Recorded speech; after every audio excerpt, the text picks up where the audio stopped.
this is an interesting question. It's a very interesting question. Would woke elements make you not play a game you like? So let's say there is a game that has everything you wanted in terms of combat, atmosphere, progression, level design, but it has woke elements. For example, Baldur's Gate 3 has the choice to create non-binary characters. Would this stop you from playing the game? So before asking the question, let's look at how a reasonable moral person would behave in a similar but reverse situation. If you go to a left-leaning person and you ask them, would you play a game that has homophobia in it? What would they respond? Would you play a game if you know that the creator of the game is a Christian? What do you think they would respond? Would you play a game if you knew that the developer of the game is against masking?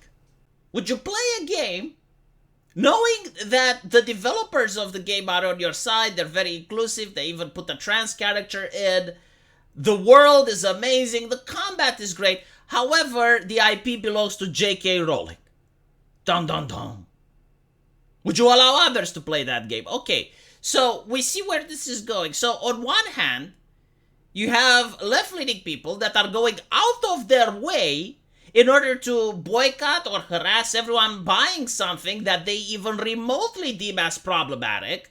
They will go as far as to ask moderators to remove mods from Nexus Mod if they don't enjoy what the mod has. And I want to say, like, what goes on in someone's bedroom is their privacy and their right, but apparently it all comes down to mods. Like, if you mod a game that the left doesn't enjoy, you're not allowed.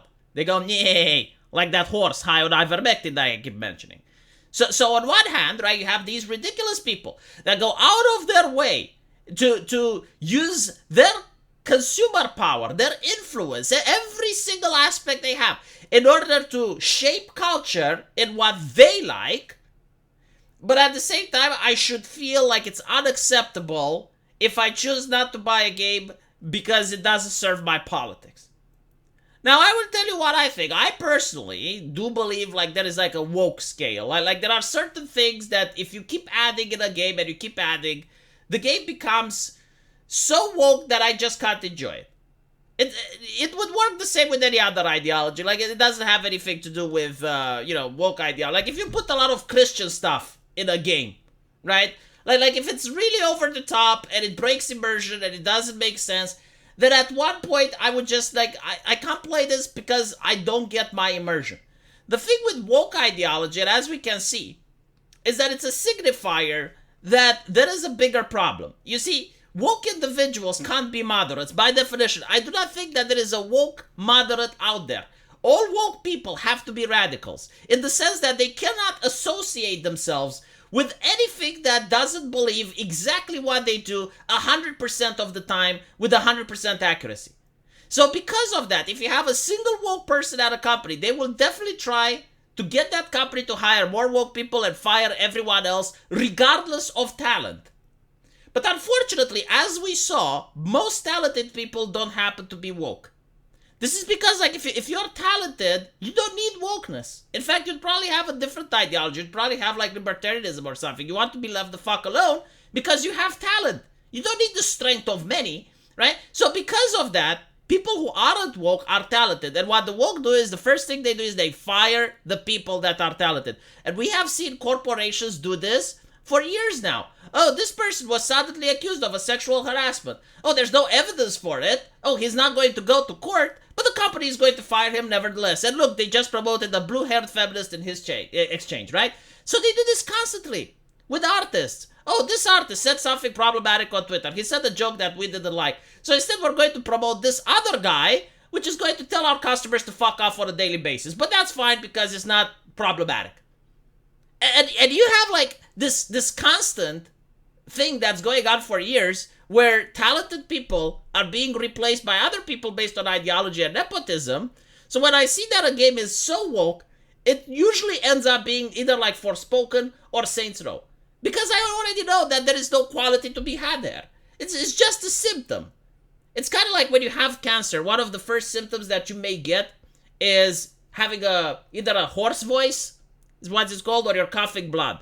You know, coughing blood in itself is not really a problem because, like, you're not going to cough up all the blood, you're just coughing a few drops. So you're not going to die from it. Like, technically, you could still have a normal life if that was it. But it's just a symptom to a much broader problem. Like, you're having cancer. That's the issue. So when I see wokeness in a video game, I see it as a symptom. Does that mean that it's going to have cancer? Not necessarily. I mean, there are people who can cough blood for different reasons. May not be cancer. Right, but it's an alarm sign. That's what it is. It's a red flag. It's something that tells me I shouldn't buy the game on launch. I shouldn't bother trying to get the game before other people play it, so that at least I get to know how the game is like and, that type of stuff. Because I have been burned so many times. And again, like, if a game is not woke, that doesn't necessarily mean it's good either. But at least I know that there may be the possibility that it's good. While if the game is, like, hyper woke, chances are that it's bad. So in the case of a game like Baldur's Gate, for instance, man, I kind of like it for the combat, and I kind of like it for the visuals.